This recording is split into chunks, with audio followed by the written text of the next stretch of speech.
হরে কৃষ্ণ। সেই পরম প্রভুর কথাই প্রচার উদ্দেশ্যে কিছু বলবার চেষ্টা করছি।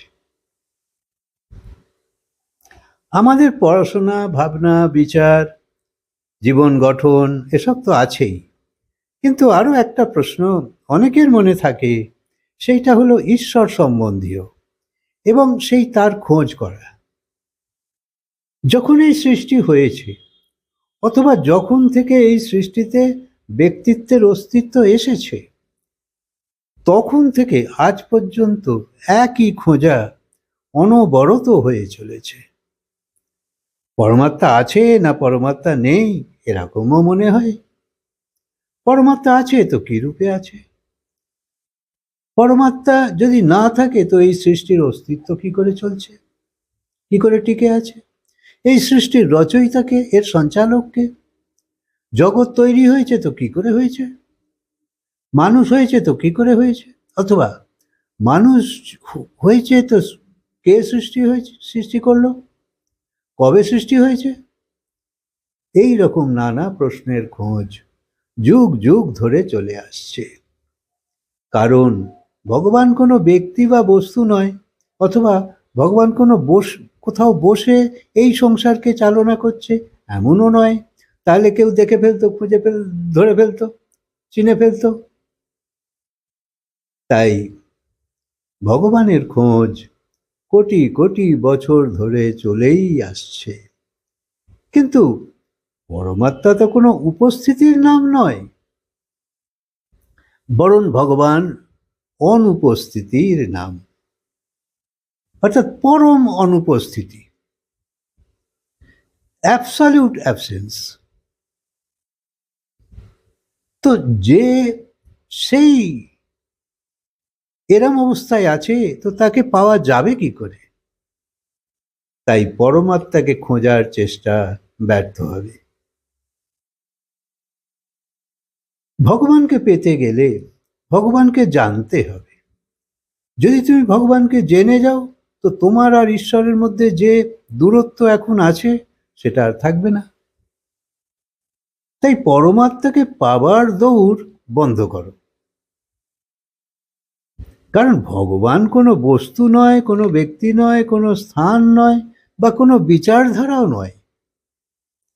পরমাত্মা এমন এক অনুভূতি, এমন এক জ্যোতি, যা আমাদের মধ্যে এবং সব জায়গায় বিদ্যমান আছে।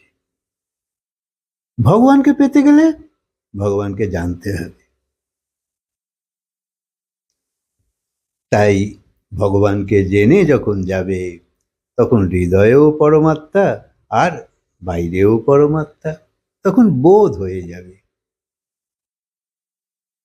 তখন তুমি আর তুমি থাকবে না, তোমার অহংকার শেষ হয়ে যাবে, অর্থাৎ তোমার অস্তিত্ব বলে কিছু থাকবে না, সেই অস্তিত্ব ভগবানে লীন হয়ে যাবে। তখন তুমি পরমাত্মাময় হয়ে যাবে, তুমি পরমাত্মার মধ্যে স্থিত হয়ে যাবে। এরম একটা অবস্থা। ভগবান ছাড়া তোমার অস্তিত্ব তো সম্ভবই নয়। যেমন যতক্ষণ কারেন্ট চলছে ততক্ষণই তো আলো জ্বলে। তাই এই শরীর চলছে তো কোথাও কারেন্ট ভেতরে আছে, আর সেই কারেন্টকেই আমরা ভগবান বলি। এক ক্ষণও তুমি বাঁচতে পারবে না সেই শক্তি ছাড়া। আমাদের নিঃশ্বাসের যাতায়াতের মধ্যে সে তারই তো উপস্থিতি। চোখ দেখতে পাচ্ছে তারই শক্তিতে, হৃদয়ে ধূপপুকুনি, এ তো তারই অস্তিত্ব। তাই সৃষ্টিতে প্রতি কণাতেই ভগবান বিদ্যমান হওয়া সত্ত্বেও পরমাত্মাকে আমরা কেউ দেখতে পাই না। যতক্ষণ তুমি এই চোখ দিয়ে দেখবার চেষ্টা করবে, ততক্ষণ তুমি হেরে যাবে, কখনো পারবে না। কারণ এই চোখ দিয়ে ভগবানকে দেখা যায় না। কারণ ভগবানকে দেখতে গেলে তোমার মধ্যে কোনো অন্য চোখ চাই। যারা ভগবানকে দেখেছে তারা ভগবানকে জেনেছে, তাই এই চোখ দিয়ে তারা দেখেনি।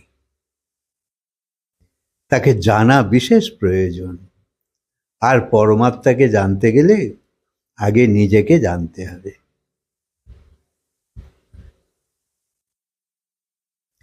তোমার আত্মজ্ঞান হওয়ার খুব দরকার, আত্মবোধ দরকার, এবং তখন পরমাত্মাকে জানা খুব সহজ হয়ে যাবে, সরল হয়ে যাবে। যতক্ষণ না তুমি ভগবানকে জানছো ততক্ষণ তুমি কিছুতেই তাকে পাবে না। তাই নিজের সম্বন্ধে জানার আগ্রহ যদি না আসে তাহলে ভগবান তোমার থেকে ক্রোশ দূরে, কখনোই তার নাগাল পাবে না।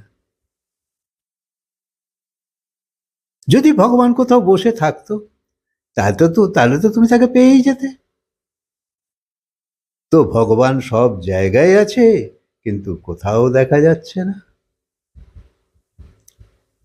তাহলে প্রশ্ন এই, তাহলে ভগবানকে কি করে দেখা যাবে? তো সিধে কথা, ভগবানকে দেখতে গেলে তোমার অন্তরাত্মার চোখ দিয়েই দেখতে হবে। যে চোখ দিয়ে তুমি এই সংসারকে দেখছো সেই চোখ দিয়ে পরমাত্মাকে দেখা সম্ভব নয়। পরমাত্মাকে পেতে গেলে তোমায় ডুব দিতে হবে তোমার নিজের ভেতরে, পূর্ণ সমর্পণ করতে হবে নিজেকে। তুমি রূপী যে অহংকারকে নিয়ে আছো যে এটাই আমি এটাই আমি, এই অহংকার বোধকে ছাড়তে হবে। অহংকার না ছাড়লে আমি বা তুমি এসব তো থেকেই যাবে।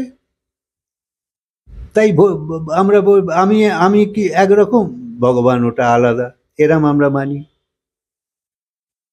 কিন্তু না, যখন তোমার আর অহংকার থাকবে না তখন ভগবানের সঙ্গে তোমার দূরত্ব কোথায়?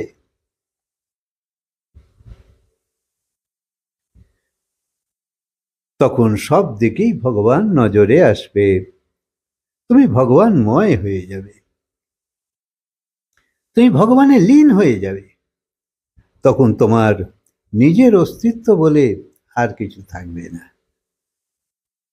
যা থাকবে তা কেবল ভগবানের অস্তিত্ব। আর মহাপ্রলয়ের পর তো তাই হয়। মহাপ্রলয়ের পর তো আর কিছু থাকে না এই সংসারে। তো সংসারের এই যত জীব যত আত্মার অস্তিত্ব সব ভগবানে লীন হয়ে যায়।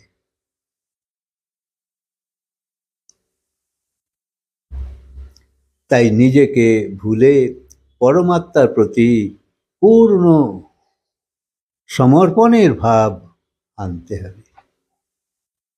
তখন তোমার ভেতরেও ভগবান, বাইরেও ভগবান। পূর্ণ সমর্পণ মানে যেন তুমি যে আছো তার কোনো অস্তিত্বই নেই, একেবারে নিজেকে ভুলে গেছো। না হলে ভগবান দর্শন হবে না। কিন্তু মনে রাখবে সেই সমর্পণ বাইরে নয়, নিজের ভেতরে হওয়া চাই। তখন আর বলতে হবে না যে হে প্রভু আমি তোমায় পেতে চাই। দেখো মজা এই যে যাকে পেয়ে বসেই আছি তাকেই আমরা পেতে চাই। কি অদ্ভুত কথা! সব্বাইয়ের মধ্যে আছে কিন্তু কেউ তার হদিশ পায় না। তাই সব চাওয়া তখনই সমাপ্ত হবে যখন ভগবানের মধ্যে লীন হয়ে যেতে পারবে। তাই আত্মার পরমাত্মার মিলন এই যখন হয় তখনই তো চেতনার জন্ম হয়। চেতনা মানে সেন্স। কারণ আত্মার মধ্যেও তো শক্তি নেই, আত্মা তো পরমাত্মার শক্তিতেই শক্তিমান। সেই পরমাত্মার জ্যোতিতেই আত্মার জ্যোতি। তাই তখন জাগৃতির জন্ম হয়।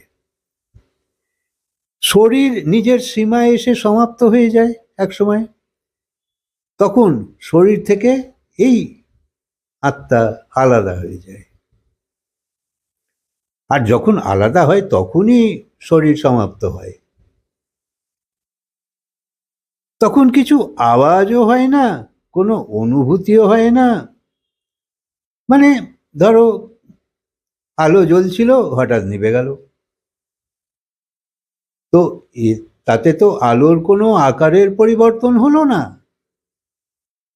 শুধু যে প্রকাশটা আসছিল সেই প্রকাশটা চলে গেল। এই তফাৎ। তাই যে অন্ধকারকে দূর করছিল সেই শক্তিটা কি? সংসারের ভাষায় আমরা তো তাকে কারেন্ট বলছি। আর এই শরীরের ভেতরে যে শক্তিটা কাজ করে চলেছে সেই শক্তিটাই হলো পরমাত্মার শক্তি। তাই সেই শক্তির অংশই হলো এই আত্মা।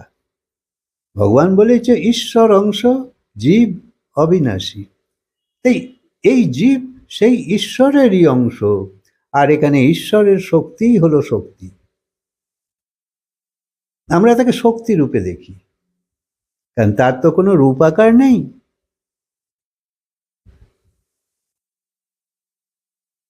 আর সেই আত্মাকে কোনোভাবেই নষ্ট করা সম্ভব নয়।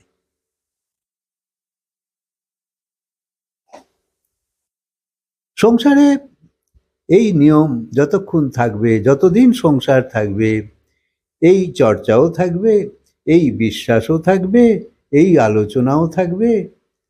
তবুও এই চর্চা নিয়ে থাকলে তোমার জীবনও ক্রমশ মধুময় হয়ে যাবে। আচ্ছা, কথাকে আজকে বিরাম দিই, আবার বলবো হরে কৃষ্ণ।